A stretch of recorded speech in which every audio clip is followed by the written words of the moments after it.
Hammaga assalomu alaykum do'stlar, hammaga xayrli kun. Xush kelibsizlar, kanalda ko'rganimizdan xursandmiz. Yana bitgan obyektimizni ko'rsatamiz hozir. Shunday o'rtasi oq devarekin tiyomnidan bitirganmiz yana. Şimdi bo'lib chiqqan obyektimiz. Bu tarafı şiperin neredeyse benim koyulunga uzatilgan olar ama.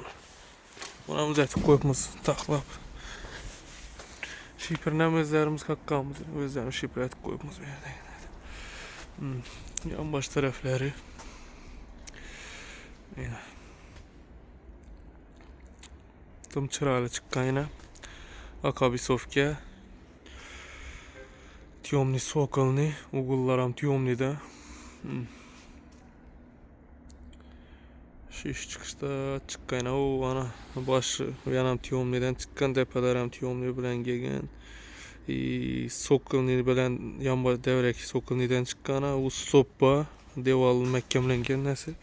Ana yaqinda ochiq ham qolmaydi, boshqasi ham qolmaydi uni. Bak taraflarını ham ko'radigan bo'lsak yana. Şimdi acayip çıkıp turibdi yine.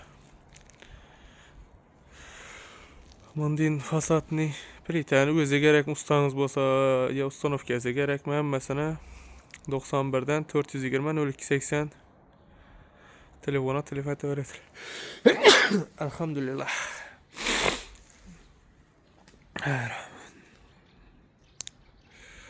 Endi bu xizmatlar bor, Xorazmda Liboy joyina.